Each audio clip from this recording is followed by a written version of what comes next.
Stephen, please go on with the meeting. Everything is set. The camera is now focused on you. Your time starts now. Okay.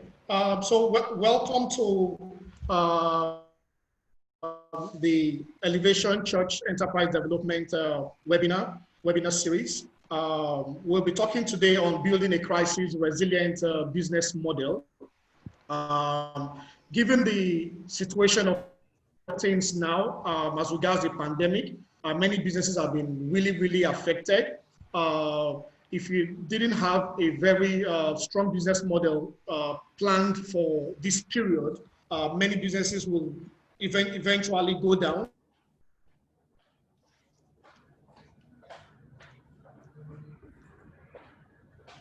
However, no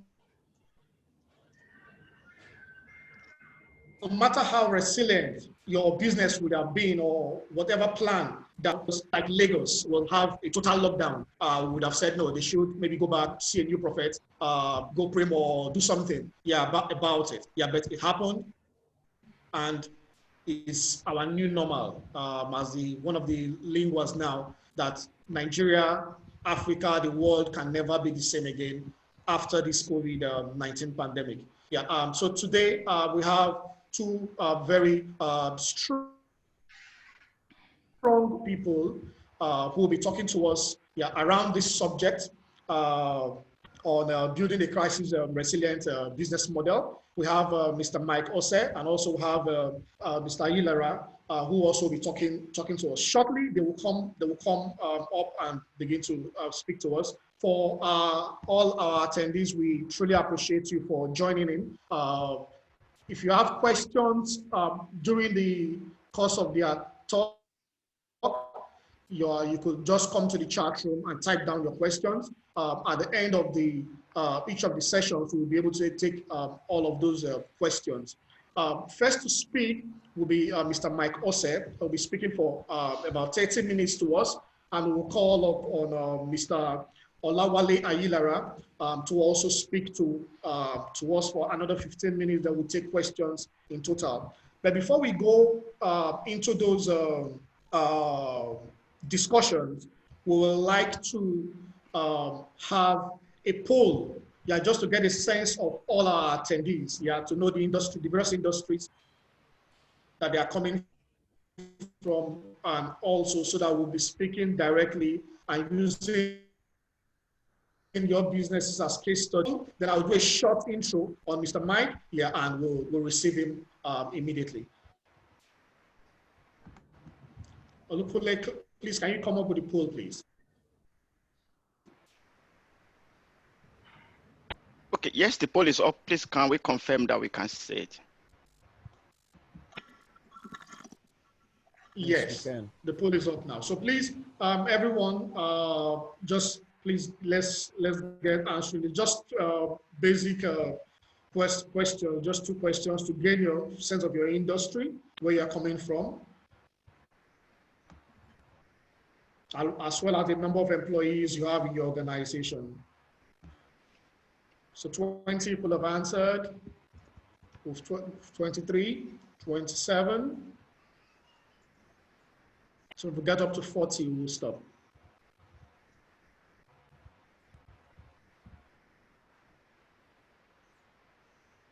Hi, do we have to tell you when you are done?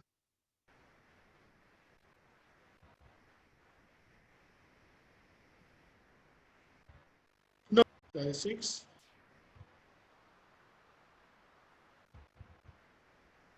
Hi, do we have to tell you when we are done? I think we can end the poll now.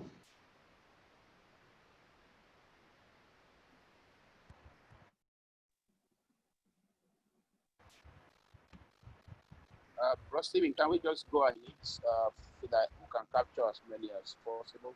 I think we should just go ahead. Yes. I think we're done. Waiting for the poll.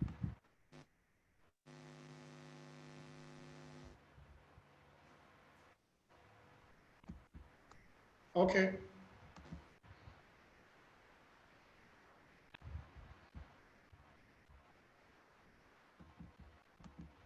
So Next to common life will be Mr. Mike Mr. Mike Ose to take up the first segment. Mr. Mike. Yeah, please go on.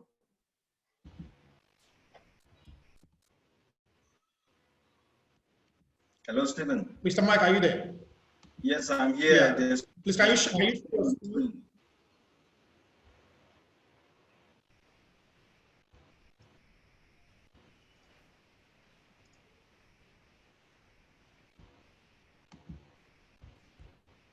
Can I go on, Stephen? Yes, please, go ahead.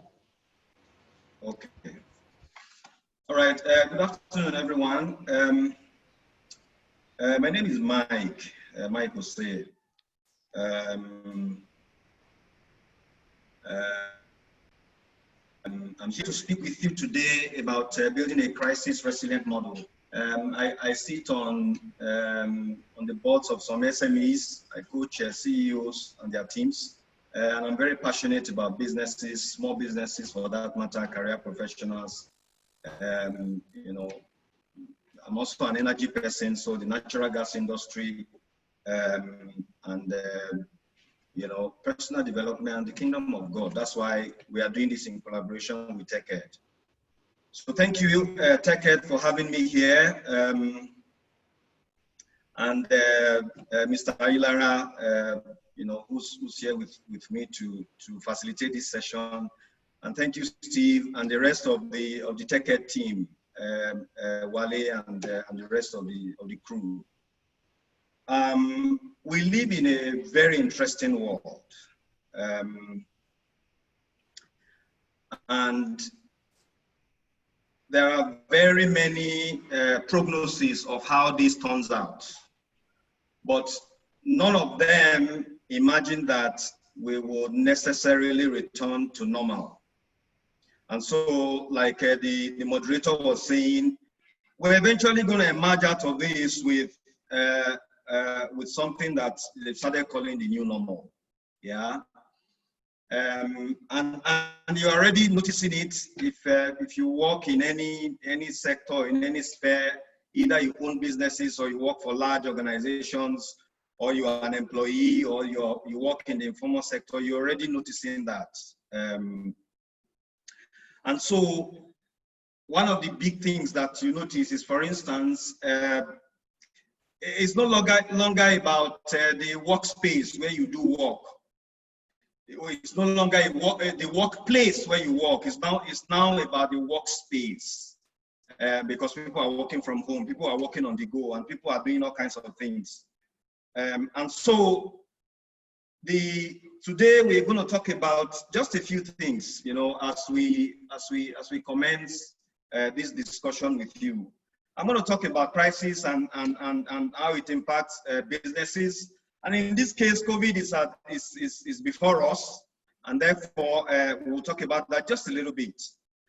And then would come the big question: what is your business model? If we're going to talk about, you know, building a crisis-resilient business model, there is some assumption that you do have a business model. But because I am aware that TechEd serves or seek to serve, you know, the small, medium, and enterprises, we'll discuss that just a little bit, and we'll spend a bit of time in there just so for those who don't have a good grasp of what a business model should be, they just know that I do something, they pay me, and I make money from doing it. We'll talk about that just a little bit, and then while at it, then discuss a bit about how do you then, you know, crisis-proof it. You know, how do you get ready for it when a crisis hits? As a quick segue, somebody made a comment that it appears, and I'm using those words carefully, it appears that the banking industry in Nigeria is just a little bit more prepared, you know, for this crisis than it was in the financial crisis of 2008 and 2009. Again, depending on who you ask, it may be debatable, but yeah, that's one of the things. And then we'll talk about, one of the studies that McKinsey has done, and it calls it the 5 R's, 5 horizons that business leaders and businesses, should be thinking about to manage the situation that we are in, and then post that. And then if we have time, since TechEd says we should throw in a couple of tools, I've brought in the McKinsey 7S framework just to help you think through your organization, audit your organization, if we have time to talk about that. But if we don't, I am aware that they will send this presentation out to you guys, everyone that is registered, everyone that is in here. And so we are in interesting times. The COVID has reshaped many, many things.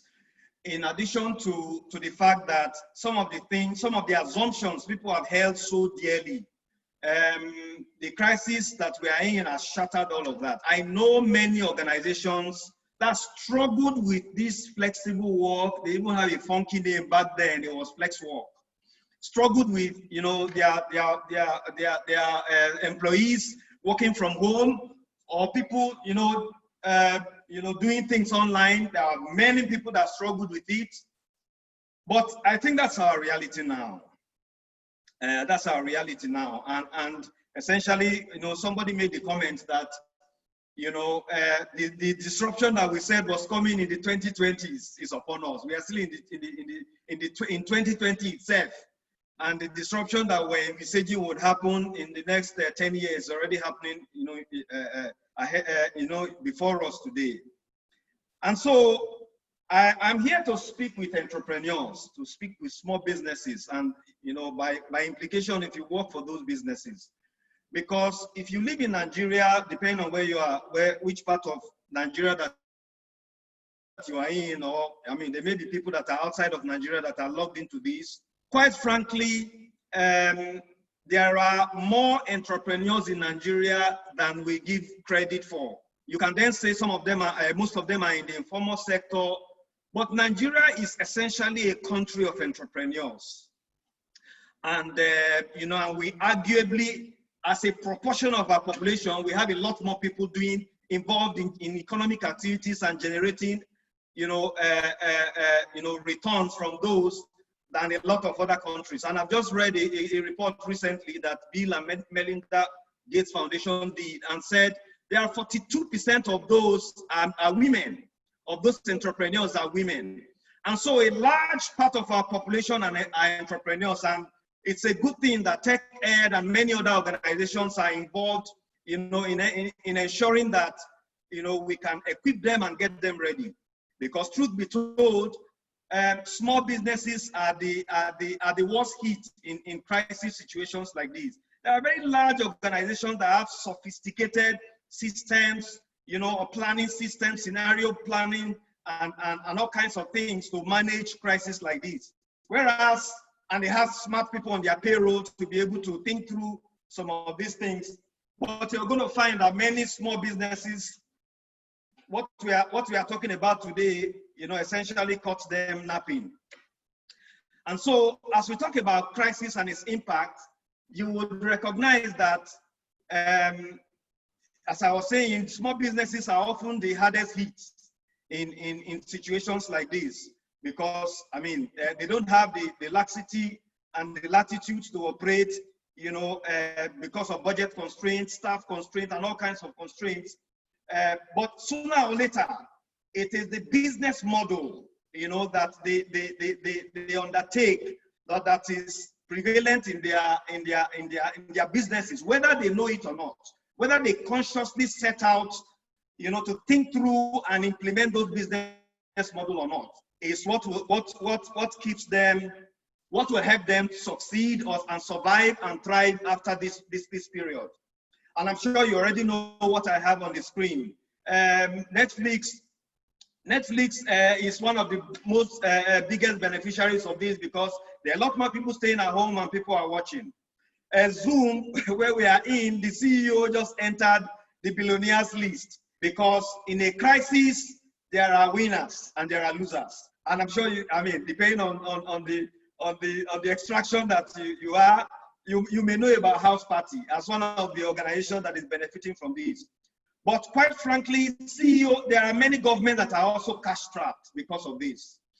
And a country like ours, we don't have time to talk about it. What Nigeria is actually suffering from is double shock. There is the oil shock, and then there is the COVID. And the oil shock is compounded because it is both a demand and supply shock. And because of that, people are selling oil for $17 today. Yeah, there are ships that are out there in the ocean that don't have takers. So yeah, so Nigeria is in a unique position.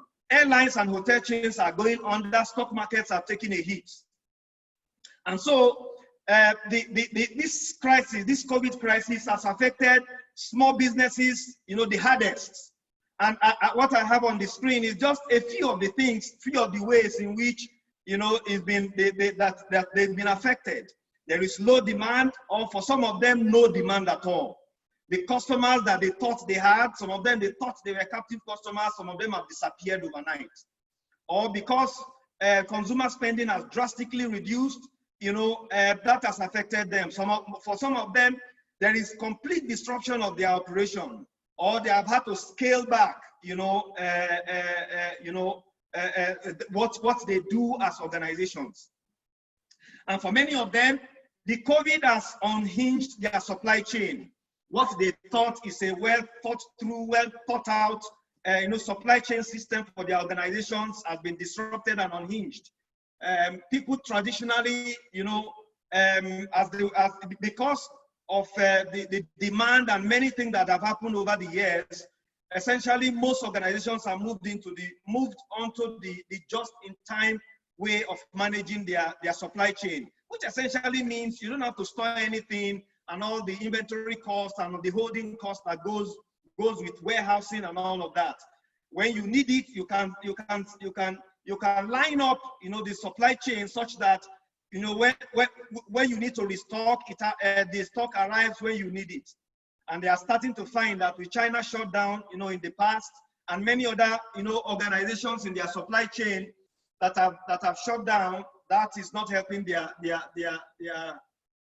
operation at all. And then there is the manpower challenge, where some of your staff cannot work. If you need them to be physically at work, because of the lockdowns in many cities across Nigeria and many cities of the world, they cannot work. And if they cannot work, then you can't engage in your traditional economic activity.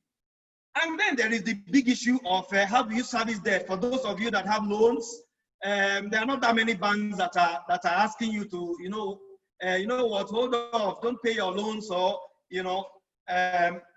so essentially there is that challenge. And then there is the contract sanctity issues. There is a big debate in the legal community whether this can be considered force majeure, and does it qualify? Was it envisaged? And there will be many things that will be unraveling, in the days to come. And so this is how some of the businesses have been impacted. And I'm sure you would have seen this creative going around the internet, what they consider to be some of the potential losers and the potential winners. If you are in the automobile, if you are in the aviation, I've talked about it earlier, if you are in the tourism sector, many hotels are shut down.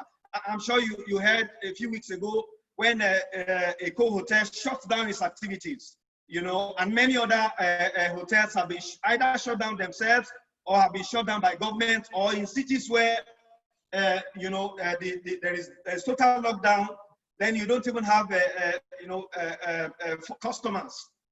The education sectors, children are studying from home now. For students, for schools that are able to put together some kind of online system. But for others, you essentially know that the school system has been disrupted for them.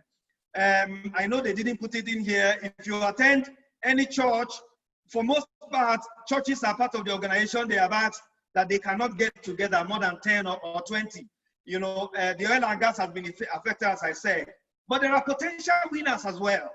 If you're in the food and personal care and the ICT and the medical and e-commerce and agriculture, you would notice an uptick. You know, I even understand that some people in those businesses are hiring today while there is a lot of, you know, potential retrenchment.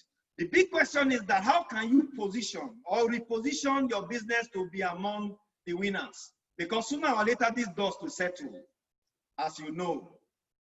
And so one of the things I intend to talk about is just to say, first of all, you know, you need to be thinking through the situation, you know, and I'm not talking about this, all of the conspiracy theory and all of the news media that are creating a lot of hype that create a lot more fear.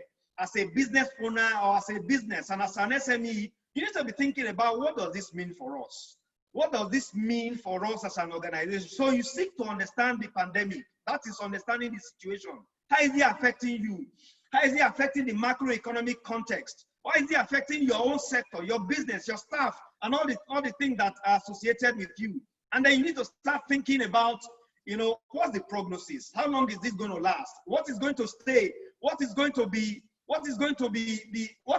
left standing? You know, sometimes, you know, and I'm sure you've seen some of those pictures where a hurricane blows through a city, and then most of the city is destroyed, and sometimes miraculously, you have a couple of businesses, a couple of buildings that are still left standing, and then people then go study it because of the foundation or because of something. So you need to start thinking about it. How long will it be? And then what would be the kind of business model that will succeed, you know, as we go through this this period. And then I threw in a word here, that's the VUCA context. It is volatile, it is uncertain, it is complex, it is ambiguous. That is the definition of where we are. Nobody knows for certain how long this is going to be. When will they discover a vaccine? When will they ease total lockdown so that everybody can move freely? You need to be thinking about what the prognosis is and what will be your response. And your response essentially would be looking both inwards and outwards to be able to ask some very, very important questions. Which brings us to this part of the discussion where I'm asking, what is your business model? Anthony Bourdain said, luck is not a business model. Because it fell on your lap, or because you know, something happened and you can't quite say how it happened, but you just find yourself, you know, succeeding. And then, you know, there are some people that you know, this crisis has in a way favored them, and they are doing a lot more business. You need to think about the business model underpinning that, because luck is not a business model. And James Cameron said, hope is not a strategy. And so, if your business model is about how do you make profits, what kind of businesses, what kind of services, what kind of products do you put out there? What kind of market are you serving? You need to figure out a way to think through all of that, because they become your business model. And this pandemic and the resulting economic shocks is the good opportunity for every business to sit back. You have time. Now, it used to be that you are very busy and you are running everywhere. Now you have time as the CEO of that small business, as part of the staff of that organization, to think through, you know, and to review your business model. And one of the classical frameworks that, you know, Alex and Yves, you know, put out, I believe in 2010 or 2001, I don't remember now, is what is called the business model canvas. It is essentially let's just say, a simple framework, you know, that allows you to think through what constitutes your business model. Yeah. And so one of the reasons I said I'm going to put this up is, if you are a small business and you have not had the opportunity to think about it, every time somebody talks about a business plan, it looks like, these MBA people have come again, or these consultants have come again. You need to think about this as a simplified framework to think about your business model. It is called the business model canvas. On the left hand, on the right hand side of it, where you have the dotted line, the dotted box, is everything that allows you to think about your customers and the value proposition that deliver to them. On the left-hand side is all of the infrastructure that allows you to deliver that value proposition. At the bottom of the framework is the part that allows you to think through what are your cost structure to be able to deliver the value proposition, and what revenue streams do this customer deliver to you. And so what I have done, is to essentially put them as questions, because I need you to leave here with something to go back to your team to ask very, very native questions. And so you want to think about what customer segments are we actually serving? Because, so I was in a meeting yesterday and somebody said, one of the things that he has learned through this whole period is that for the first time, he knows people that are his friends, Even though that was joking, he said it jokingly. The fact is that this is when you have to determine who exactly are my customers. For whom are we creating value? Who are the people that enable us to be the business that we are? And start thinking of the different business segments. Depending on how sophisticated you are, or how sophisticated your organization is, you can create what they call personas, customer personas, where you are thinking about them in real time. You are coming up with what is our customer profile? What is the ideal profile of the kind of customers that we serve? Perhaps they are between 25 and 50 years old, male, they work, they have some disposable income, they have one car, they have 3 children, and they live in the mainland if they're in Lagos, or they live somewhere. And you need to think about that, because the more you understand that customer, the better you are able to think through how their needs are changing because of this crisis that we are in.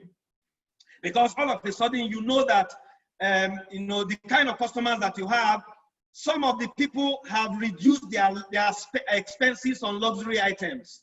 And so the more you understand them, the more you know how you are able to deliver, how you are able to modify your value proposition. So the value proposition and the customers in this framework, they help you determine which business you are in. Who are you serving? How are you serving them? What are you saying to them that makes them buy from you or makes them do business with you rather than the competitors? And let me digress just a little bit. There's a new book that just came out, I think last year or early this year. It is called Surveillance Capitalism. And essentially what it was describing is essentially telling us that all the big organizations that we all talk about, the Amazon, the Google, and all the tech organization, Facebook, they track a lot of the things that we do online in a way that is mind-boggling. And what are they trying to do? They want to gather so much information that they can almost paint a good picture of who you are, good picture of what your propensities are, good pictures of what would you do in a situation.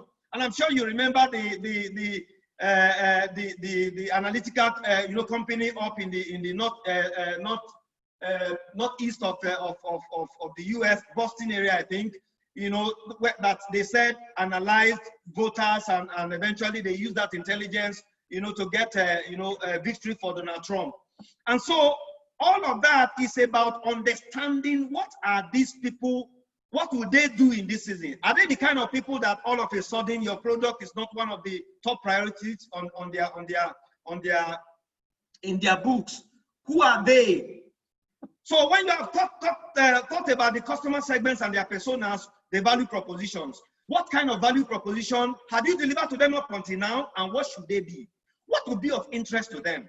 Are they people that they would continue to buy from you online, or you should engage GIG logistics if you are in Lagos, or find some physical courier organization to deliver service to them where they are? I understand that there are many organizations doing that now, including people going online. I mean, yesterday or the day before, I went to the website of Mr. Ilara, and that's for Landway. And what he has done, and thank goodness is with me here. What they have done is that they've created a whole new website, a whole new part of their website that is essentially the replica of their office, where you know who's on ground, who can you talk to, how can you talk to them, and things like that. And so that is the value proposition that you must be thinking about, you know, for your customers. What new products, what new services should you be thinking about now? If you were, I mean, we saw some of the people that are in this, some of the people are in consulting. And traditionally, you would have had to go to their offices and do things, but you can do a lot of that online now. Even customers that would ordinarily have resisted and said, no, you have to travel to me and all of that, most people are more amenable to things now. So you can deliver a lot of the content, a lot of the consulting, content online. You can get them on Zoom, on GoToMeeting, or Microsoft Teams, and deliver your content, depending on what you are, whatever you are doing. And then once you have done all of that, you have to think about the channel. Channel is becoming very, very important now, because your traditional channels, you will know by now that your traditional channels are being violated, you know, and you need to think about new ways to reach those customers. Yeah.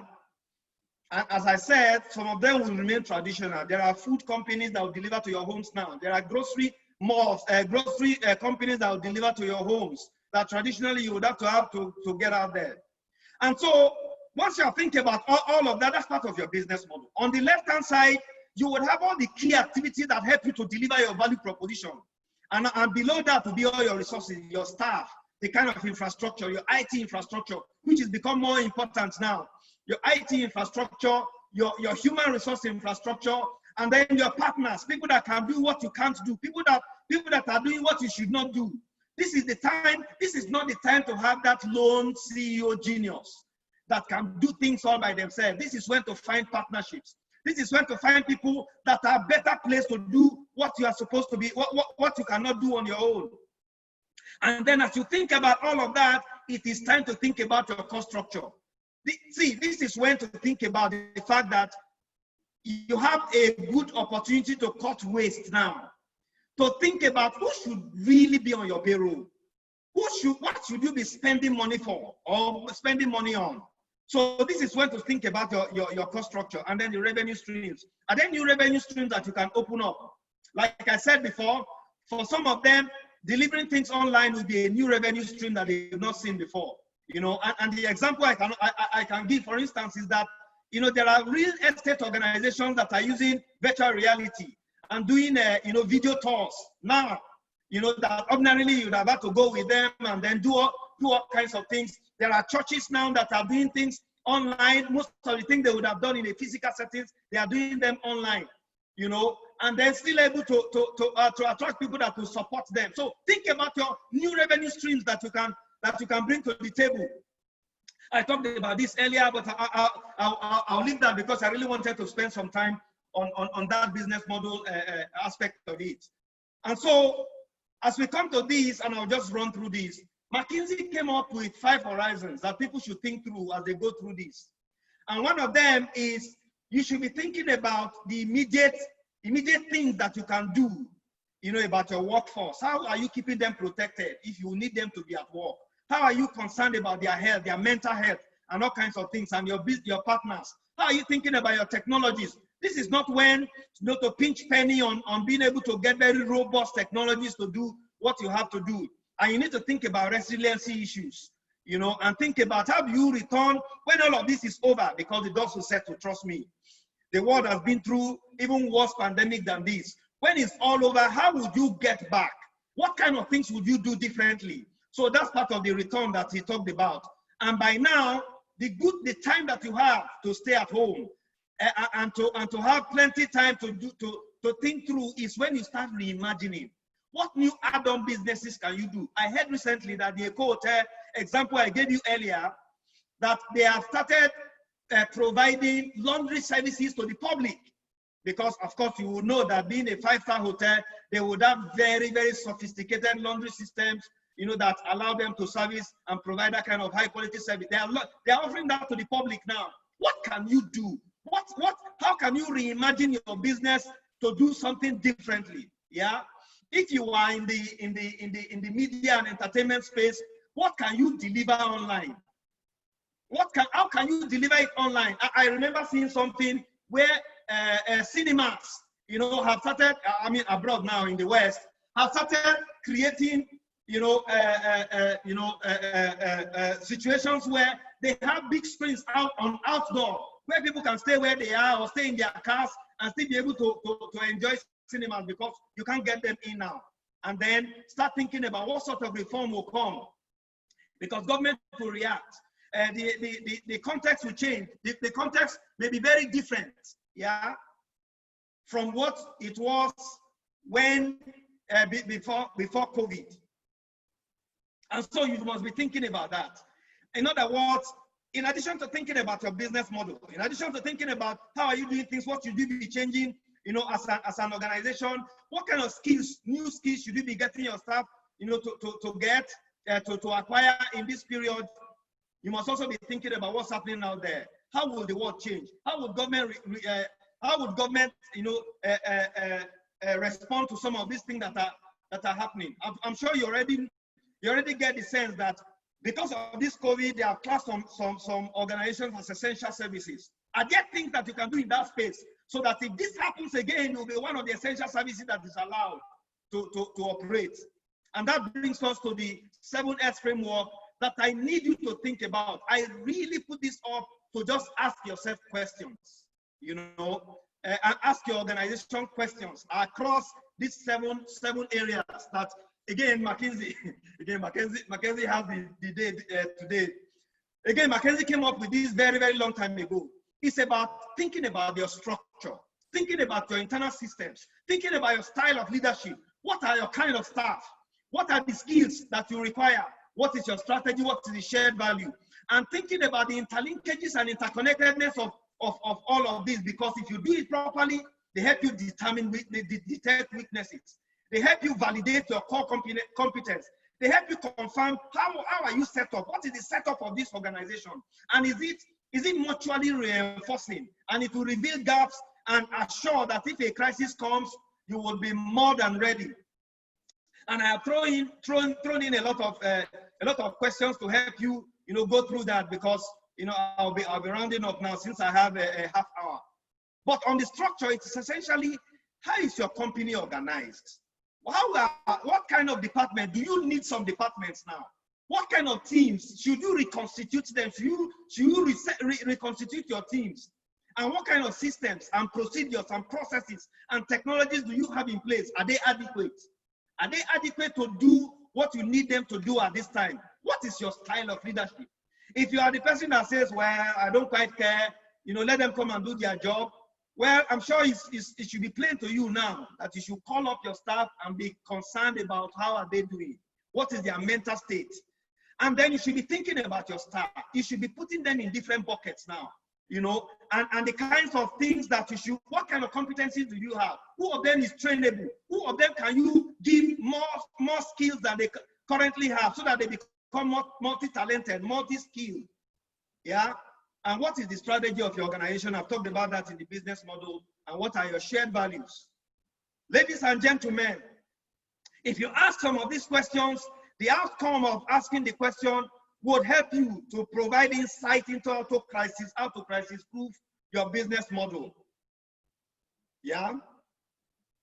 And I will leave you with this last one, that you must do your best to resist the urge to only focus on near-term survival, to start thinking of how your organization will thrive and dominate in your chosen space.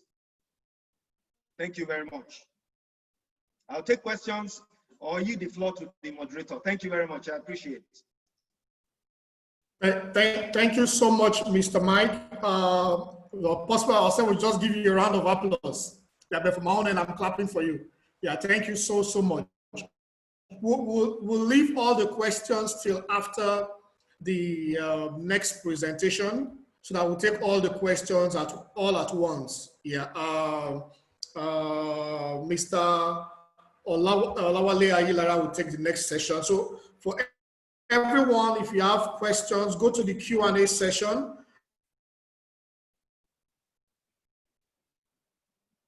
and just type down your questions. We already have some questions written there. The next person we're hearing from is Mr. Olawale Ilara. He's the founder and CEO of Landway Investment Limited, an innovative real estate company disrupting the Nigerian market. He's an alumnus of the Lagos Business School, EDC, an alumnus also of Metropolitan School of Business and Management, UK, and Harvard Business School. His extraordinary achievements as an accomplished entrepreneur saw him being listed in Forbes Africa Under 30 class of 2018. Olawale Ilara is a business strategist with over 10 years experience starting and running business and handling transactions worth a combined value of $500 million. Please join me to welcome Mr. Olawale as he takes the next session. Mr. Ilara, please go ahead.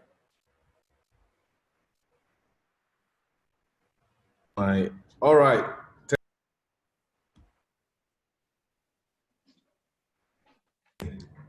I just unmute myself now. Hello, everybody. I want to know, can everybody hear me? Yes, I think if I hear you, okay, then yes, everybody can hear me. Yes. All right, and can you see my screen? Yes, we can. Okay, so I yes, would we can see your screen now. please, once again, I would like to appreciate Mr. Mike for the wonderful presentation. It was very, very, very, very, very good. And also to appreciate the organizers of this online event. Thank you very much for having me. Also, I was talking with Mr. Mike yesterday, and we're supposed to share thoughts together. And, but I told him something very profound, and I said that what we are going to talk about will be different because, the Bible says that in the mouth of two or three, the truth shall be established. So don't think that I'm going to talk about something different. So we've been given the same topic. So but for the fact that we'll share some things that are similar shows that the solutions are mostly the same.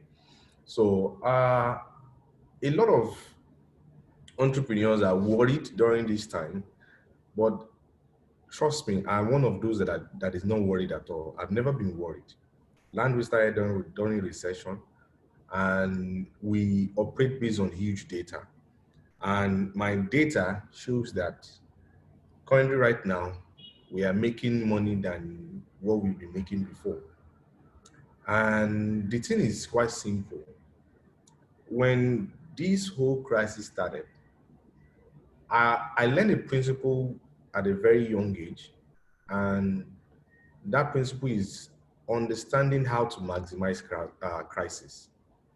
One thing I understand is, and what my talk will be around, and I would make it very simple and very sharp.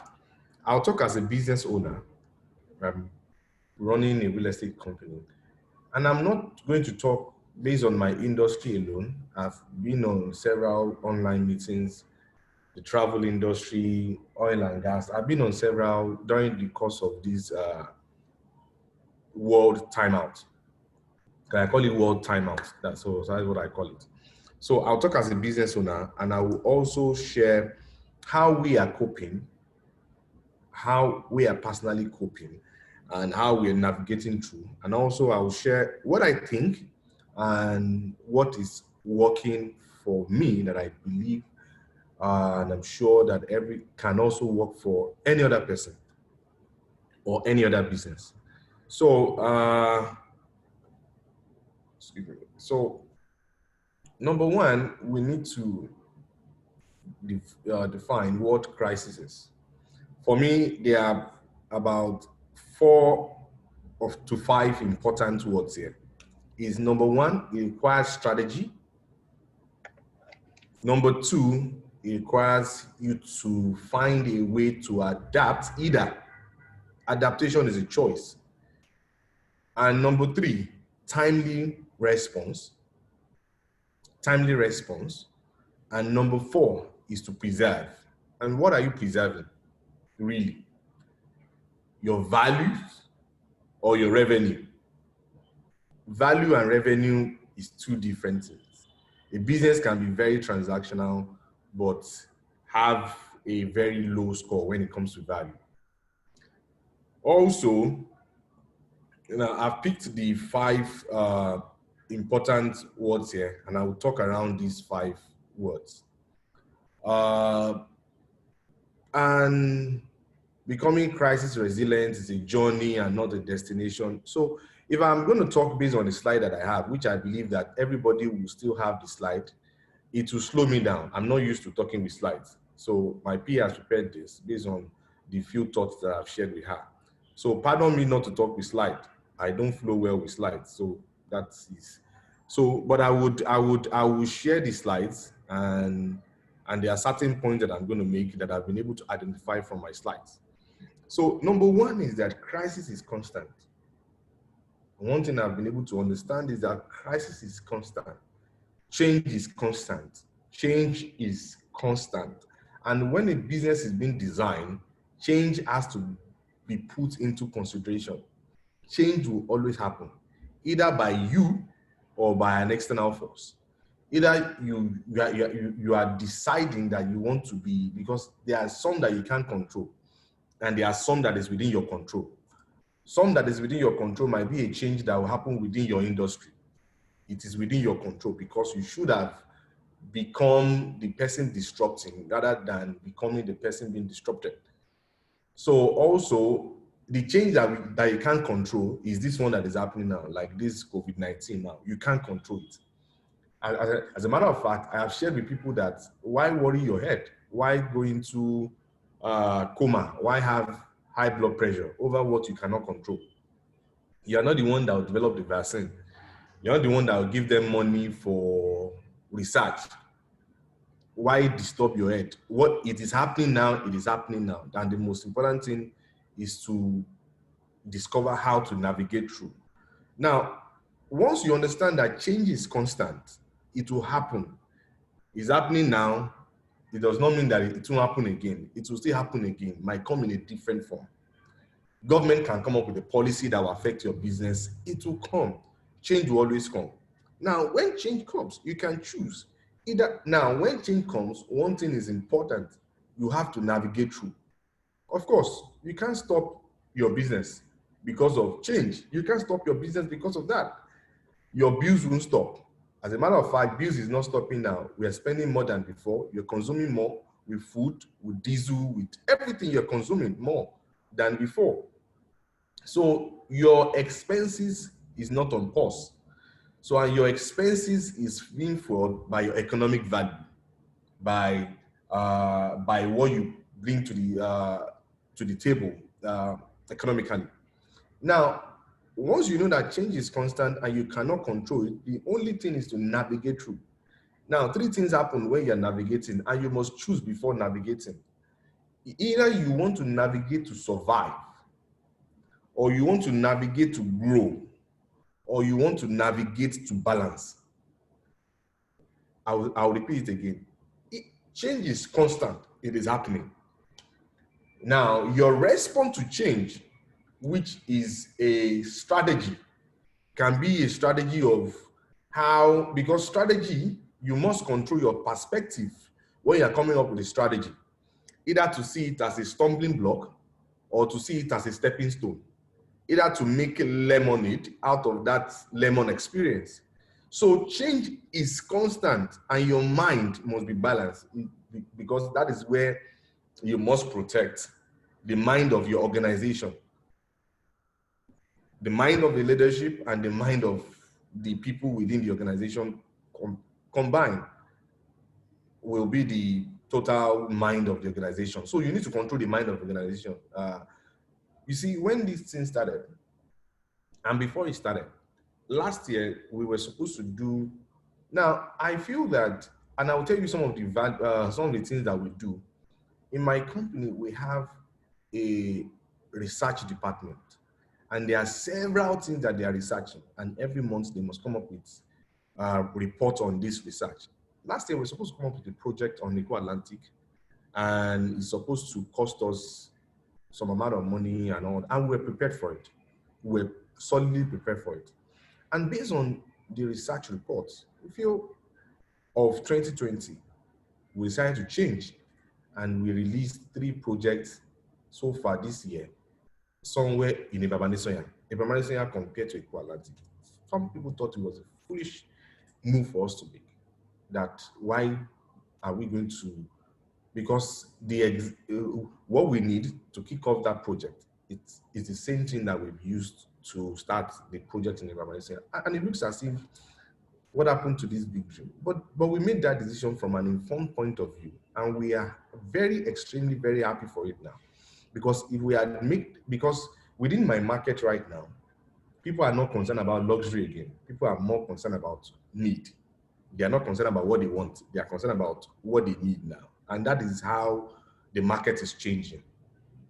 Now, I repeat again, you have to navigate either to survive, because I'll go back there, either to survive, to grow, or to balance. Now, if you're navigating to survive, you have to do things that is required of just survive. Maybe that time you're not even concerned about big profit margin. You're not even concerned about maybe something you sell at 100 naira. You have to now start selling it at 80 naira. Either just to survive, or either to grow. Either you now want to scale your business. You're now looking at the advantage of what is happening and how that can change your business model and re-engineer it to even take it up a notch higher, because that happens a lot of time to businesses who maximize the crisis that is happening. We will know the advantage of this whole crisis by the time, maybe in the next 2 years, in the next 3 years, because the best ideas for the next decade will come during this whole COVID period, and how people have been able to think, and a lot of business will evolve, even businesses that have not been in existence before. We know how people were very when government banned Okada, and people were thinking that that is the end of Okada. But at the same time, they were quick to try something else. They planned to, I think they were planning to sell off some of their bikes, and some of them they converted to delivery bikes. And right now, I tell you that most delivery bikes that you see now are bikes from that company called Okada, and then some other ones also that exist within that market. And that is how to quickly adapt to change. Your cheese will always move. Your cheese will always move, but it's within your control either to buckle up and start looking for cheese within the next cheese station, or you stay where your cheese has moved, and then you keep on crying, and then you keep on complaining, and you keep on. You can do all that. Business is not built on sentiment. There would always be wind. You can't control the wind. And I've shared this a number of times during different online sessions that I've had during this time. You cannot control the wind. You cannot control it. But you can develop strategies that however way the wind blows, it can be to your advantage. Either you build a windmill, or either you would set your sail to make sure that that wind, however way it blows, it gets you to your destination. However way, you have to learn to use it to your advantage. Also, I would also, you must first and foremost analyze how this is impacting your business. If you've not been focusing on data before, it will be wrong for you to assume that this has affected your business, because transportation now, for instance, it has only affected your business for a while. That does not mean that is the way it will be. And you must know that, okay, this is what it is for now. That does not mean that that is the way it will continue. Because there are many business owners now that are panicking, that say, okay, that because you have experienced little downtime in revenue, that does not mean that that is the way it will continue to be. Because your business is a business that after COVID, people will resume back to the normal way, the transportation, the normal way. It's only a matter of, it will balance back for some businesses. And for some businesses, it has changed the dimension of your business for life. Because people's culture has changed, people's this thing has for different things are, but you must first analyze the impact of that on your business. And that's why you need to play with a lot of data. when when I was telling you that the impact on our business, we've been monitoring it from day one. And number one, we know the number of people that come to our office on daily basis, and we know what they are coming to do. Now, based on what we know, we were able to develop. We've been trying to, we've been working on it since last year. And because of COVID, it helped us to achieve it faster because we're thinking, we're on a journey of building an organization that can allow at least 75% of people within the system work from home. So we started that program last year, but we were still test running with maybe 10%, 5%. But because of the COVID, and because we had built a system in place, and we know what people are coming for when they are coming to the office or when they are going to site, we're able to develop everything. So during the whole COVID period, we had cameras on site that people can actually click the button and they see what is going on site. We had a virtual platform built, everything seamless, documentation, anything at all that they want to do. And that is about understanding your data, interpreting from your data angle as to, okay, what do we need to build for now? How do we need to prepare for this? How do we handle this that we normally do before? How do we, and that's how to build systems. So also, disruption would always happen. Like I started with, disruption will always happen. Either externally or internally within your industry. But one thing that we have done is we made a decision that we are not waiting for anybody to come and disrupt our space. We want to be the one disrupting at every point in time. And for you to keep on being the one disrupting, there's a test that you would always do. And that is, you think 5 years, you think every year, then you think of, we have different apps on our phone and we update this app every now and then. And when you update this app, you notice that something has changed about that app, even if it's something very little. Now, the process of that is you must think from the user experience, and you must also think about, okay, how else can this thing be done better? And these are the procedures that you need to go through. So it is a rigorous thinking exercise and different case scenarios that you need to. So this thing is part of the culture of the organization, but it's a very tough one because even not everybody within the organization is allowed into that meeting. So it's a very high level think tank meeting that we think through.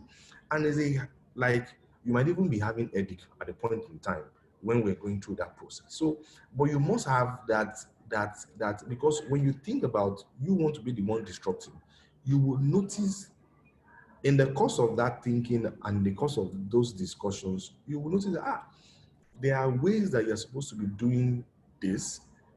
And because see, when people come into any new industry and they want to come and compete for your market share, they are thinking the only way they can gain relevance is to either advance what you are doing or to disrupt entirely people that are already existing within that sector. So they come up with something new that is not existing before. But if you are the one constantly pushing out ideas, and one of the brands that I like that have done that very well in Nigeria, they have done that very well, quite well in Nigeria, is GT Bank. I'm not marketing them. As a matter of fact, I think I only maintain personal account with them. So is GT Bank, they always at all time, they want to be in the forefront of innovation. They want to be, and it looks as if, so no, don't let me dwell too much on that. But that is one of the exercises that we've had to practice. So in the course of doing that, you will notice that there are all those loopholes that people call change. You will see it before it happens. And when one time we were having one of these strategic business development discussions, and somebody mentioned that, okay, because we look at change, how can change happen? Within my sector, the only area change can happen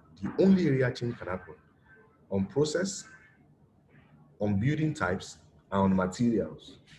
Now, this three areas, we were able to, and this will benefit the people in real estate here. And these three areas, we were able to come up with it. It took us 3 months to come up with it. It will happen in process, building materials, and building types. Now, process includes what Airbnb has does.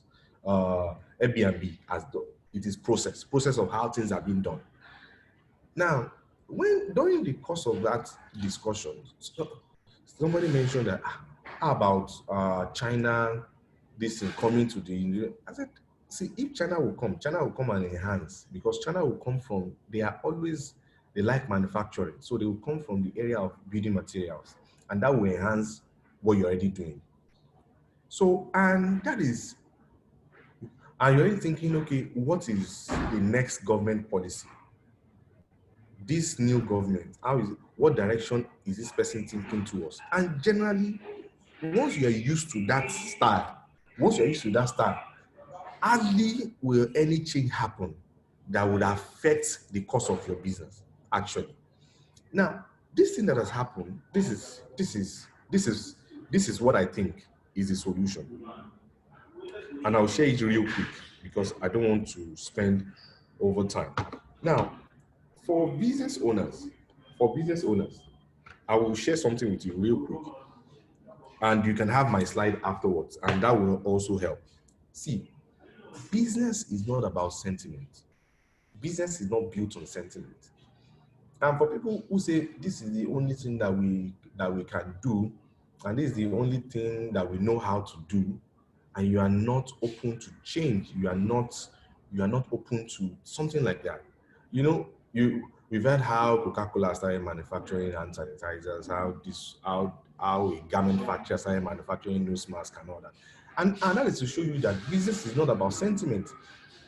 Business is not about this is what I like and this is what I need to continue to do. It's about what the market is demanding for and what the market is telling you to do. Because if you don't pay attention to what the market is saying, you might find yourself out of business in a short time.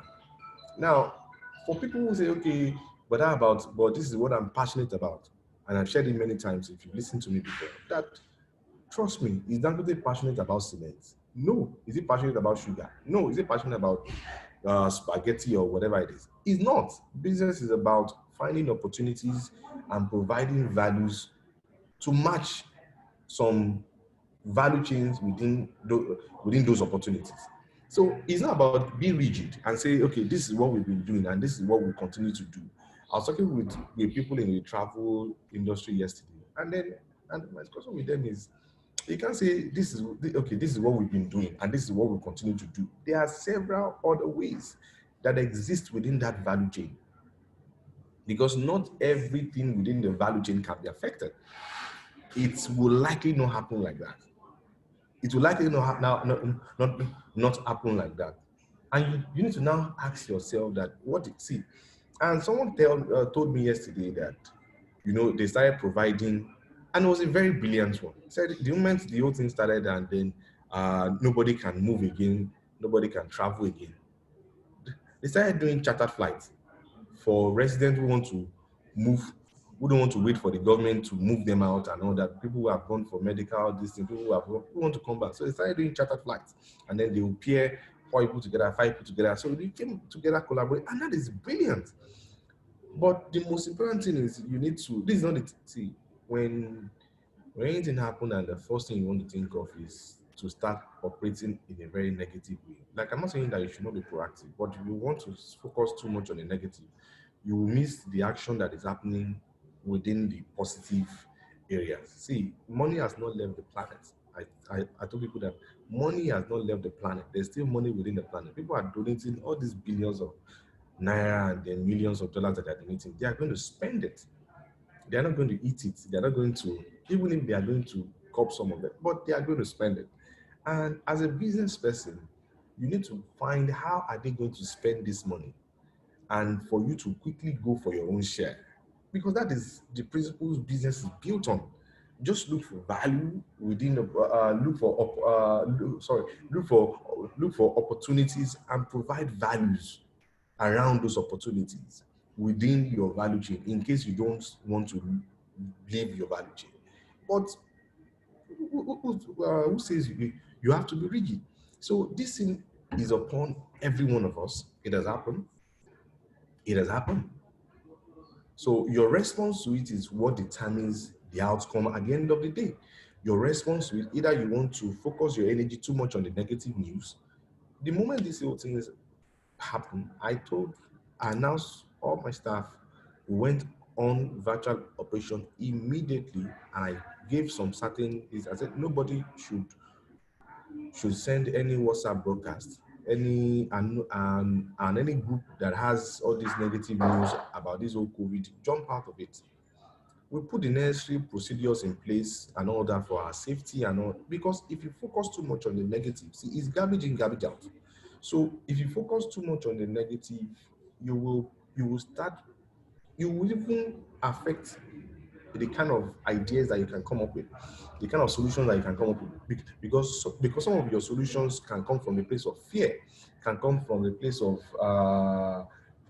of panic, can come from the place of, because it is those negative things that is influencing. One meeting somebody said, people are not going to buy house again, no, people are not going to do this again, people are not going to do this again. I said, and you can either see the cup half filled or half empty. It depends. And the person was sharing all the negative data he has seen in the real estate industry. Oh, people are going to be owing rent. People are going to be all the negative. And by the time I was pointing out, because you need to be aware of the negative, but don't stay there. Also, the way you are aware of the negative, go and look for the positive that exists. And I said, okay, do you know that during this time, there's a lot of people on the mainland now that want to move to the island for safety. During this time now, do you know that there are people who have seen their house and they've been at home for like 1 month and they just notice the house has become too small for them. They notice, okay, the house does not have the study, the house does not have this. And there are people who they've lost money in fixed deposit no longer makes sense to them, treasury bill no longer makes sense to them. And now they are looking for alternate ways. There are people now excuse me. There are people now who are celebrities, and before every weekend there's always show, and they pay high rent, and they never for once think of maybe owning their own. So, and now they just like, sis, this money is not going to continue like, and based on what is happening now, is now giving them a rethink as to how they can now address their life. So during this whole COVID period, you know what I did? I picked about 4 books from my library. And one of those books, I think I've shared it on one online platform. I don't have the books yet. Is Reinventing Your Business, Recreating Your Business Model. I picked those 4 books. It was mind-blowing. And I identified about 30 positive things that will happen within the real estate sector during this time. Where the money is going within that market, how the money is going to be spent within that market, the areas that will lose money within that market, and then we started designing before we are going to build house and put the study room upstairs. Now we're designing and putting the study room downstairs because we know now that people might likely continue working from home. So you have to adapt and adapt fast. You have to adapt and adapt fast. And you must think in this way.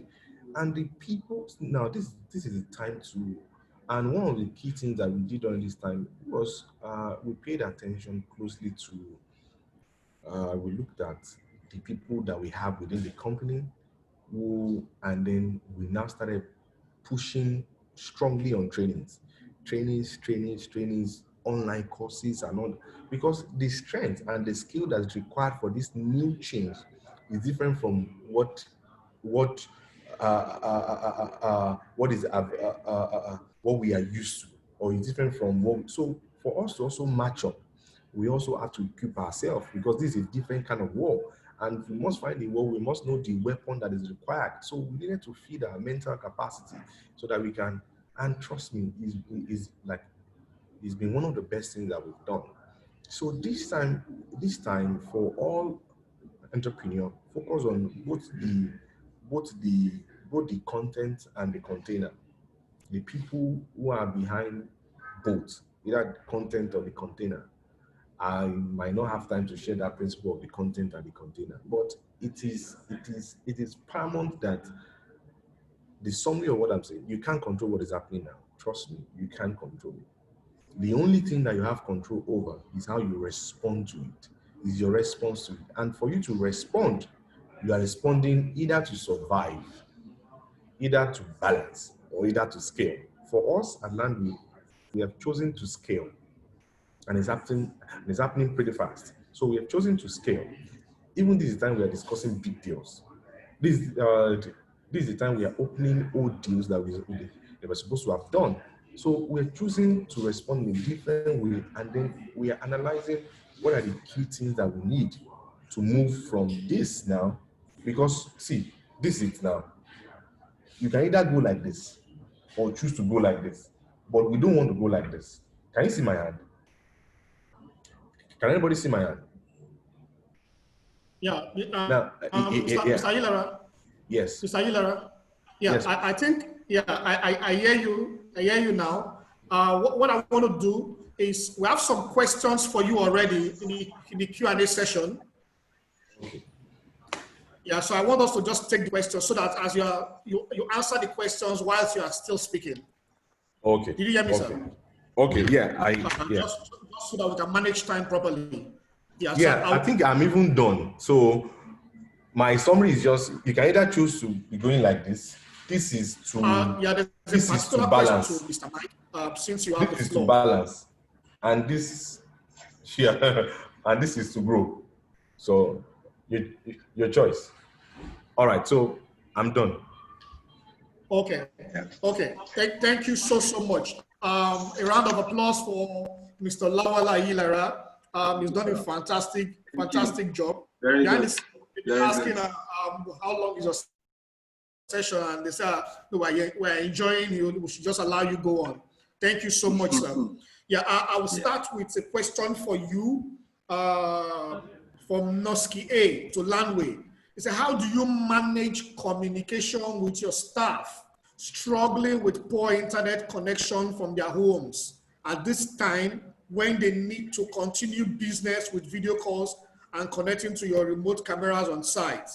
That's one question. Then somebody else also posted a question. How do you get land and build on it without stress? That's for Nino Global Consult, Daniel. So those two questions are for you, sir. Okay, so quickly, so that I can quickly answer. So let me just quickly answer. So how do you control staff who work remotely and all? See, you must know the excuses that is likely for them to come up with. And that is by default, they will come up with that. Either the internet is bad or not, so they will come up with. So the first thing that we did was that when this whole thing started, we said, okay, we have to peer. I said, okay, don't worry.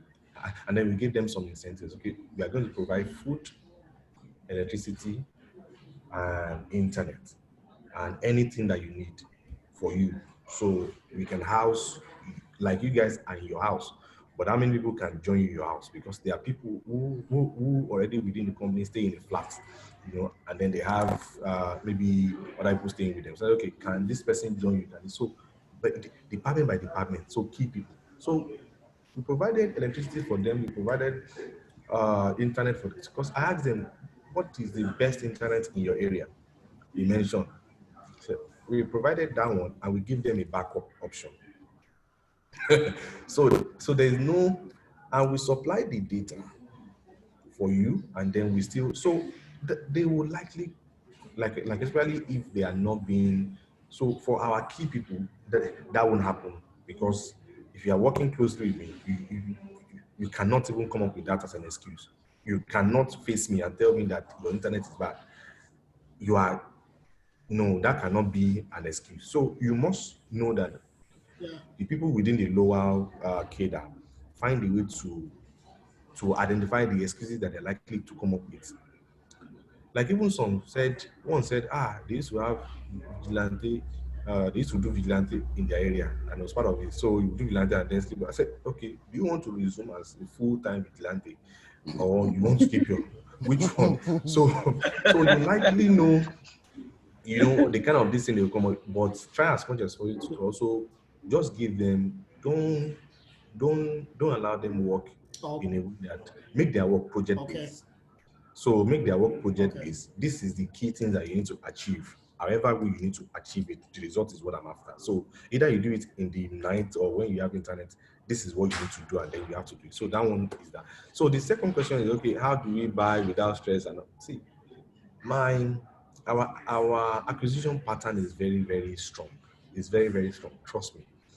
If I break down the process for you, you'll be like, why is it this hard? Number one, we have a a company that handles background check for us. Now we don't buy from indigens, those we call omonile. I'll buy from somebody that I can fight with, somebody with a name. Like our recent acquisition was with First Bank. It was in billions. It was in billions. And nothing can happen. Nothing can. And number one, apart from that, we only buy properties with good title document, either CFO or governor's consent. No matter how good or cheap the land is, I'd rather buy a land that is 4 times expensive that has a title than the one that does not have a title. Because we have created this business. I've never been to court.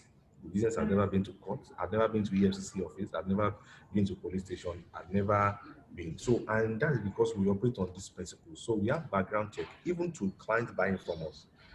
If you're buying from us, we do background check on you without you knowing. But I'm just sharing here because you submit your means of ID. So there are several processes. But the Bible says that in the multitude of counsel, there is safety. You need to have, don't say you want to do it alone. Carry your lawyers along, carry your valuers along. So there are about 4 people within the value chain each time we want to do any acquisition. And it might take us 1 month, 2 months. So we do all background check. We check if the person is owing the bank. We check if there's any litigation on the property. If they tell me that the owner is dead, trust me, I'll ask for the death certificate. And also, we go as far as that. It's extremely, like I'll ask you to show me the video of the burial ceremony and all that. So, we are quite detailed when it comes, and that is one of the reasons why we've never had to run into any trouble at all. Because that keeps you safe. Because if you are looking at quantity over quality, it will cost you. It will cost you at the end of the day, and there's more risk involved. So that's pretty much how we've been able to navigate that. Okay. Thank you so much, sir. Thank you so much, sir. Mr. Mike, this next set of questions are for you. I will add both together. According to you, Nigeria is a country of entrepreneurs. Going by the increased rate of crime, high level of corruption and insecurity of human life and properties in the country, how do you think that small-scale businesses will survive in the Nigerian environment? That's one question. And the second one is like it. Business will survive in the Nigerian environment. Then the other question is, what about the external environment? How will entrepreneurs adapt because governments are not sensitive to entrepreneurship development? Can you speak to both questions, sir? Yeah. Okay. Thank you again, Stephen, and then and everyone. So the first question is about how small businesses will survive or thrive in Nigeria because of given the level of crime, high level of corruption and insecurity of human life and property, right? And the other one is about government. Okay, so I think we should start with the fact that in your question that they are businesses, first of all, because all of these things you talk about, they are part of the context within which an entrepreneur like Mr. Ilara has survived. Yeah. We just finished hearing his story of how they are even doing more or doing better in this environment with the same government, with the same level of crime, with the same level of corruption, insecurity, and all the other things. So I think you should start with the fact that you are a business, and what is the value proposition of that business? What is it about? Is it because you lost your job and then the only thing is to get out there and just find something to do? And I'm not taking that lightly. You should certainly go out there and find something to do, but you must sit down to say, what is my value proposition? What will people pay for? Because if you keep customers at the center of what you do, then a lot of the things in the external environment, you can start dealing with them. Yeah. One of the slides I showed, I don't know if I can share it now, if Mr. Ilara can just share himself, you know, and then I can show it. But let me go on. So it was Peter Drucker that said that the purpose of a business is to create a customer. I know what you think is that the purpose of a business is to make profit, you know, and then if you are that much into capitalism, is to maximize value for shareholders, you know, and all the other things. But remember that that is a secondary effect of creating a customer. Yeah, the customer eventually pays, and hopefully your cost is less, and then therefore you make profit. And then when you then make profit, the owners of the business, you know, are able to get dividends and get value out of that. But primarily, you are to create profit. You are to create a customer. So what will you do? What will you say? What sort of message would you give to the customer for them to come and buy from you rather than the competitor? And so I think for a small business is to be crystal clear. What is my value proposition and who are my customers? I'm going back to my business model canvas again. So if you were a dry cleaning business, what is the value proposition? It used to be that we took our clothes and drove around town and found somewhere and gave it to them, and when they are done, we go back, you know, and then they tell us, no, it's not ready. Somebody came to the market and said, stay in your house. Just tell us if there's something to deal with. We would come to your house. We'll pick up the clothes. We'll go and dry clean them. We'll bring them back to your house. What is the value proposition? It is convenience. It is convenience for the person. So he doesn't need to find a weekend to then go out and be able to come and do that. In the end, every country has to deal with crime. Every country has to deal with corruption. Every business rather has to deal with corruption. Every business has to deal with customers. All of those are in the macro environment that to a large extent you cannot control.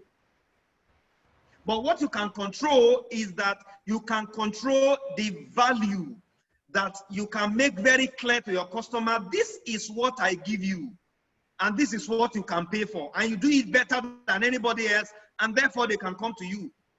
Yeah, and I mean, give me any other business. You're a fashion designer. It used to be that we go around town, you know, finding somebody and they measure us, you know, and all of that. Some people have started businesses now where they go to those places. They take the measurement to your house, bring samples to your house. You pick the sample, they take the measurement, and then before they even start to sew, they will send you a design on WhatsApp to say, this is what your clothes is going to look like. This is how much. Pay me 30%, and after that, I would, you know, you give me the balance. Some of the native I've made, that is how I made it. And then when it is done, they deliver it dry cleaned to me. Value proposition. This person can still be doing it in the midst of corruption.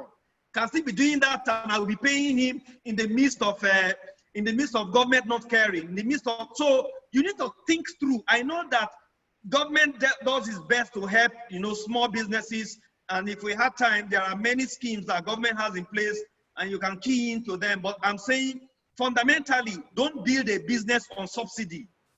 Don't build a business on government doing things for you or helping you do.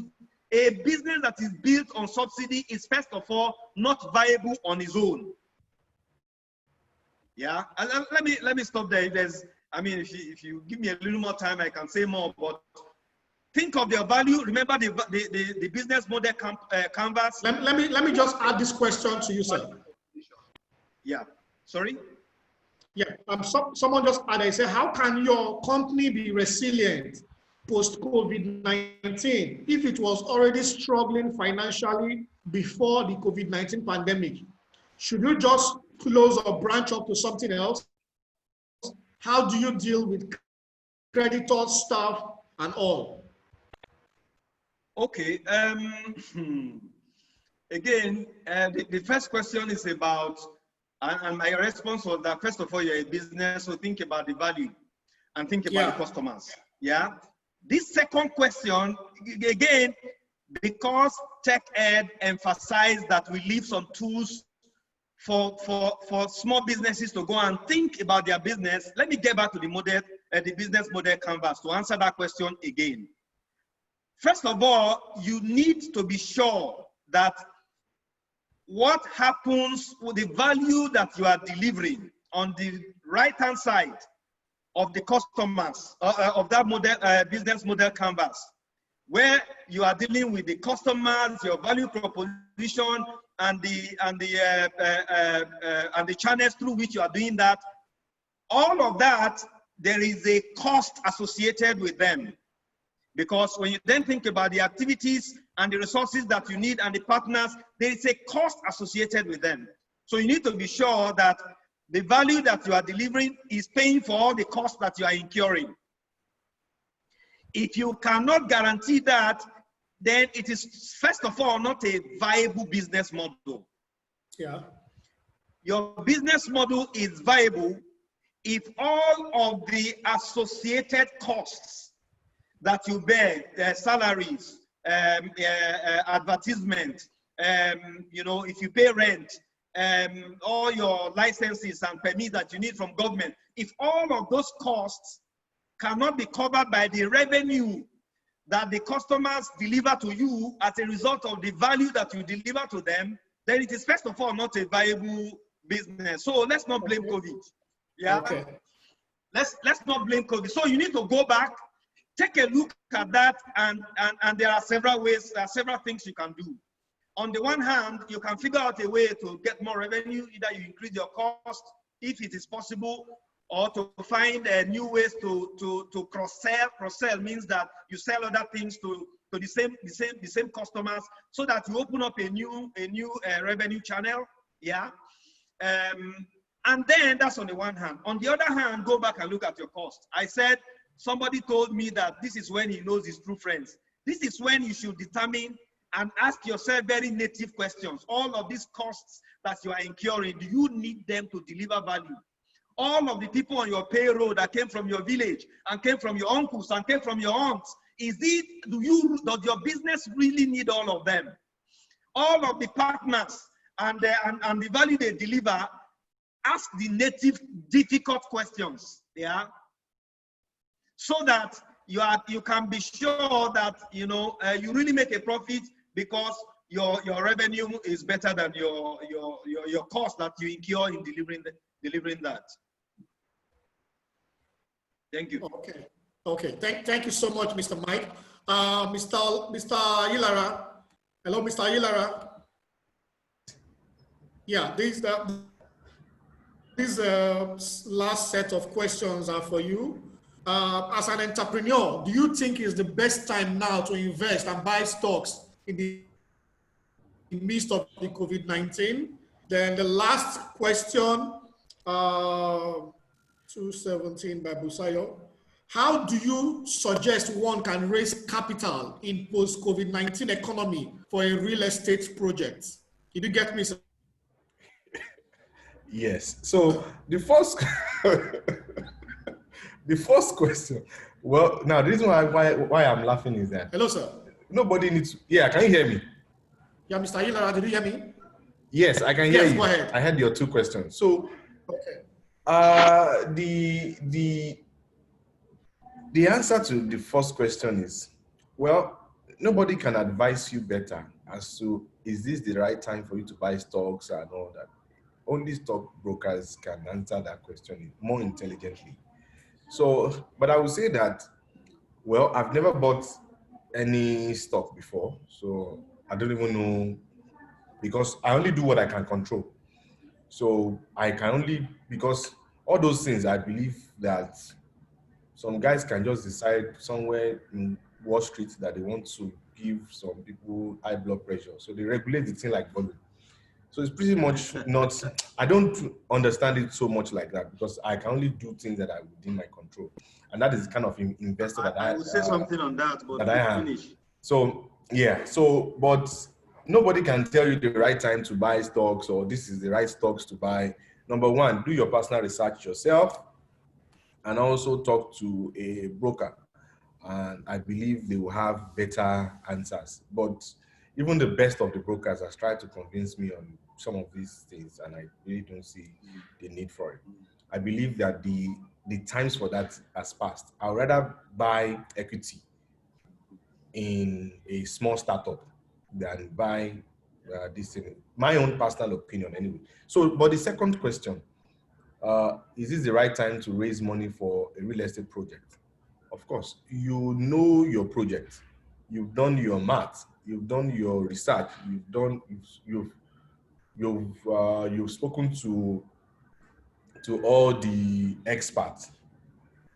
If the experts advise you to go ahead, you know your project, but there are some projects that now within the real estate sector, I wouldn't advise to kick off that kind of project. Now, the reason why I'm also giving my opinion is I'm talking from the point of research and then personally what I think. That does not mean that, because one of the habits that I've developed over time is that I control myself. So I don't tell people that something cannot work. So because eventually when it works, it becomes the story, this thing. So, but I like people to make their decision from an informed point of view. And that is why, you know, that during the course of my presentation, I said something that I believe strongly in, and it's a Bible verse. Said in the multitude of counsel, there is safety. It has always been a business principle that that I've used over the years and has worked for me. Have the right people. You cannot do the work of a mechanic yourself. You need a mechanic. You cannot do the work of your doctor yourself. You need a doctor. You cannot do the work of a plumber yourself. You need and even if you must do it yourself, you must gain relevant knowledge in that thing that you want to do. So basically, and that is how pretty much it works, so that you can be able to make informed decisions yourself. So that's the way I'll answer those questions.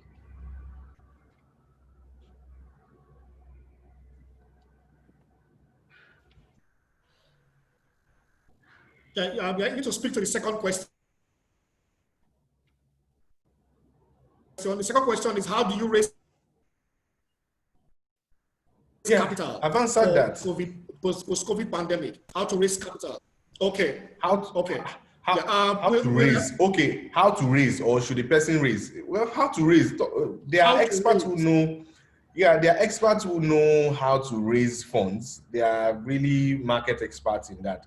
They are investment expert that can tell you if loan is what you need, if and what you need to get that loan. There are experts who will tell you, do you need to go to the capital market? There are experts who will tell you, well, should you look for international funds that would be in double digit, or that would come in foreign currency. So they are experts in these areas. But I would say that my summary is, in the motive of cancer, there is safety. Talk to experts who can advise you, in a very more intelligent way, who have knowledge as to market understanding. Because nobody can tell you a better time or a time that is not better. It is your fact that will tell you that. It's your research that will tell you that. It's your, so because there is never a perfect time for anything. People are still raising money during this whole COVID period. And people are getting money during this whole COVID period. So, and they know what they want to use it for. So just make decision from an informed point of view. you know, Okay. my people, Yeah. so that's pretty much the way it works. Okay. Okay. So can we just take a last remark from Mr. Michael said? Okay, Mr. so Mike. thank you for hanging out with Wale and I. I think more than anything else, what I need to leave with everyone, especially for small businesses, which is the focus of tech, small and medium businesses, you need to think about your business model, yeah, and a better understanding of it and how it comes together and all the different components of it. Is first is your base that you then try to make crisis resilient, because it is the different components of it that you have to be tweaking or you have to tweak in a crisis. And the big one that I'm leaving with you is that focus on customers. Find them,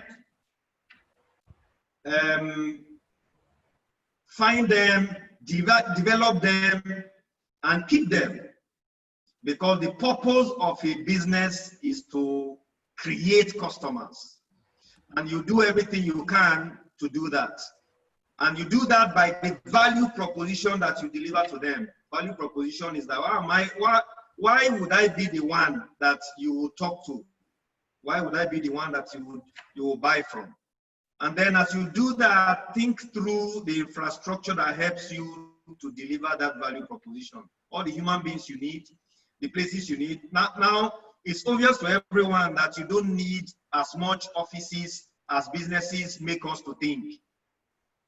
Because, as I said at the beginning, it is no longer about workplace, it's about workspace. So you need to think about that. And my final thought is that when it's all said and done,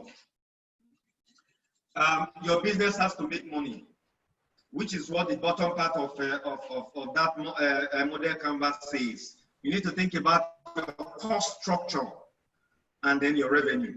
And just to footnote some of the things that the person said, the issue of investment is really about investors are coming in to see what kind of business model. Will they make money if they put money in your business? That is the question. Whether there's a COVID or no COVID, that is a fundamental question investors will ask. So get it right and be sure that you can communicate that clearly to them. And then you won't be asking the question of whether you can raise money or not. Banks will ask you that.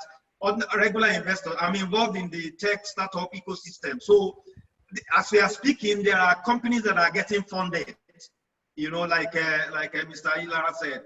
And so it is how you put yourself together and convince that investor that we are able to do what we should do. If you can't even keep proper records of your accounting system and all of that, how would somebody put that much trust in you? And so I leave you with the fact that as you go, crisis would always happen. And COVID will not be the last that humanity will see.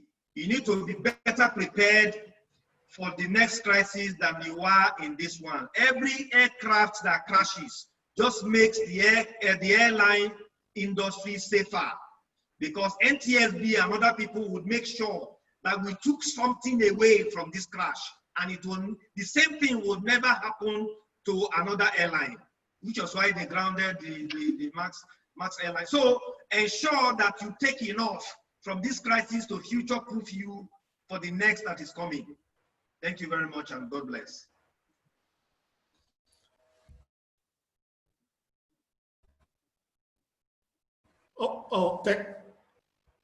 Thank you so much, Mr. Mike. Thank you so much, Mr. Lawala Ilara. We truly appreciate you. Can we just give them a round of applause for our facilitators for today? And thank you so much, everyone, for attending.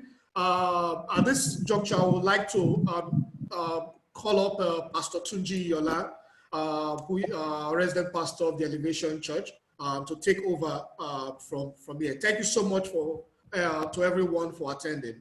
God Thank you for having me. Bless you. Pastor All TJ. right. Okay. Thank you very much to our facilitators. But really, I believe that was a lot of value that you've added to us. I've listened in to both presentations right from the beginning, and I must say that I believe everybody who's been part of this got some value, right? We're truly, truly grateful as individuals and collectively as a body of participants, and also the Elevation Church as an organization is thankful that you invested 2 hours of your time on this wonderful Saturday afternoon with us. So we're truly grateful and we thank you. And also wanted to just say a big shout out and thank you, right, to everybody who stayed on, everybody who's learned something. My big encouragement, right, to everyone is to at least try and do something with what you have learned today. All right, it is in the doing that we profit. Okay, so just to appreciate our facilitators, I'm going to ask everybody who's been a part of this to just go to the chat room and just drop 1 word or 2 words about how you have felt about this webinar, okay? So that our facilitators can see that we're not just, that we really do mean that this was very value-adding, all right? So can you just very quickly, everybody, just go to the chat place, all right? Just use 1 word that describes the impact that this has had on you so that our facilitators can see. All right, somebody says great. All right, thank you very much for that. Can we do this insightful? Okay, thank you for this value-adding session. All right, awesome, insightful. A round of applause to our resource person. Wonderful, informative, and practical. Okay, all right. Thank you very much. All right. So can I ask you guys 1 question? And this is for the participants. Can you also write for me in 1 phrase or 1 sentence, what are you going to do with what you have learned, right? Can you very quickly write for me in 1 sentence, right? What are you going to do with what you have invested the last 2 hours in? What are you going to do with it? Can you also do the same thing? So somebody says, I'm ready to take my real estate business. Only invest what I know. Okay, that's cool. Realign my business model. That's good. All right. I'm waiting for 5 more people. What are you going to do with what you have learned? I think that's the most important question. Review my business model. That's a good one. Okay. Future-proof my business. All right. That's a very good one. Okay. Review my value proposition. Focus on my customers. Okay. Think productively. Seek more counsel. Crisis projections. Cross-sell more. Okay, so thank you very much for all your comments. I can see that people already have some plans around what they're going to do today. All right, so I want to just wrap up. And I want to say 2 things in about 3 to 4 minutes, and then and just so I know that perhaps not everybody who is on this webinar this afternoon, right, is a subscriber to the Christian faith. But I'm going to tell you, all right, from the point of view of what I know, just share something from scriptures again for 2 minutes. The Bible says in Genesis chapter 26, in verse 1, it talks about a famine, all right, and how a gentleman called Isaac reacted to the famine. Okay, he took a decision that he was going to relocate from where he was. And then in verse 2, God showed up to him and told him not to relocate to a particular place, but to stay in another place, right? So God told him, don't go to Egypt, stay in the land of the Philistines. And then the Bible makes us to understand that the gentleman obeyed the voice of the Lord. And in verse 12 says, when Isaac planted his crops that year, he harvested 100 times more grain than he planted. But the Lord blessed him, right? Just about 3 things that I like to bring up on there. Number 1, for somebody who is subscribed to the Christian faith and leaning in this season, okay, your connection and relationship with God is very important, even in your business, okay? So that is very important. Number 2, you also need to learn the value of doing your work, all right? So the Bible says that Isaac planted his crops, okay? So this is not the season to stop working. This is not the season to fold your hands and say everything has gone haywire. I'm not going to do anything anymore. You can't do that, all right? Everybody has to do something. You may not be able to sell something right this week, okay? But part of the work that you need to do, like almost everybody has said, is to think about your business model and how that is going to go forward, because you need to present something to God for him to be able to bless, all right? So the first thing, like I said, stay with God. The second thing is you need to do your work, all right? And part of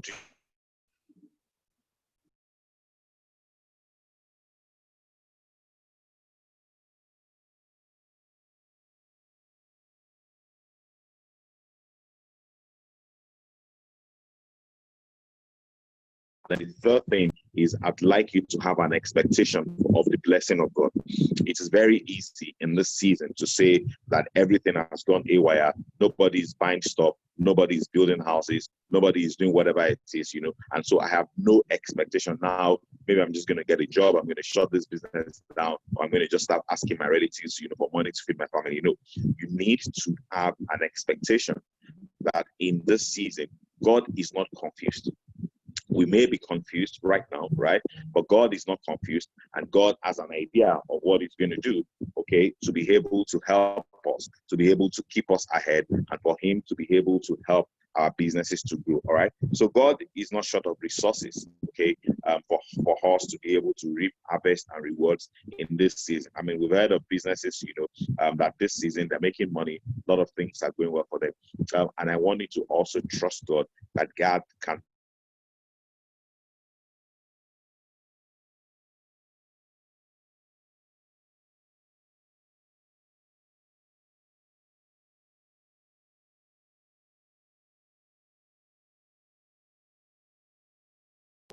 So that's one thing I just wanted to be for us, as we embark on this journey. God is going with you and is with you. And of course, if you don't mind, all right, I'd like to just say a word of prayer, so that before I hand over to Mr. Orji, so we can wrap this up. Can we pray, please? Father, in the name of Jesus, we thank you this afternoon for the opportunity and the privilege to gather to learn from your sons these wonderful things that they have taught us. And so, Father, Lord, we ask for the grace to be able to implement the things that we have heard. We ask for unique understanding according to our own businesses and value propositions. We ask that you will show us the paths to go and the specific actions to take for us to be able to make progress in our own individual businesses. We ask for unique sense of direction and insight, Lord, into the things that we need to do. For everybody who is struggling and who has a need for resources, we ask that you will make the connections available. Everybody whose brook and source of income has dried up at this point, we ask in the name of Jesus that you would lead them to new pastures, the same way that you led Isaac to the new place to go. If somebody needs to change something, we ask that you show them what to do. If somebody needs to stay where they are and dig in and reinvent, we ask that you will lead them and teach them. Thank you, Father. We pray, Lord, for anybody who may be overwhelmed right now. We ask in the name of Jesus Christ that you will strengthen them in the name of Jesus. Everybody and anybody who is feeling like giving up right now, we ask in the name of Jesus that you will strengthen their hearts, jack them up in the spirit in the name of Jesus Christ. Lord, we thank you for the lives of our facilitators. We commit the work of their hands into your hands. We ask that you cause them to continue to prosper and to be a blessing to the world at large, that your impact through them will continue to multiply in the name of Jesus. And Lord, finally this day, we ask that you will cause everybody who's participated in this, that at the end of this season, we will all have testimonies and stories of multiplication in the name of Jesus. And for everybody who has put this together, we ask the Lord of heaven and the earth, you will bless them in return. Let the work of their hands prosper. In Jesus' name we have prayed. Amen. All right. So, Mr. Orji, thank you very much for doing a great job as the moderator. I hand over back to you, okay? I understand that the slides will be made available on our website. Mr. Orji was just going to make all those announcements and then bring the webinar to a close. So thank you, everybody. Enjoy the rest of your weekend. Bye. Thank you, sir. Thank you, Pastor TJ.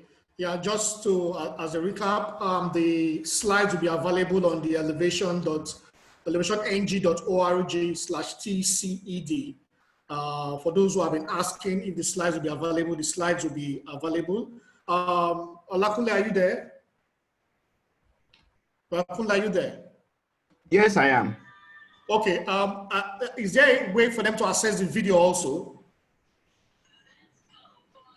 The Okay. recorded video. Okay. Yes. We will download the video and probably try to upload it as well on the portal. Yeah. Okay. So for those who didn't get all through the session, yeah, the videos will be available. Yeah, of the sessions, the slides will be available. Then some of the questions that were asked that were not answered directly, yeah, we'll also get answers to those questions and also post them too on the website. Yeah. Just as a final thank you note, thank you everyone. Is there someone going to give a vote of thanks again? So we'll come to wrap this up. Yeah, so thank you, Mr. Mike. Thank you, Mr. Ayilara. Thank you for to our panelists, and thank you for everyone who attended this webinar. We thank you so much, and we pray that God bless and keep you. God bless you. Till next time. There's another webinar coming up again next weekend. The information also will be shared. You'll get it on our website, also from the various communication channel. God bless you. Thank you so much, guys.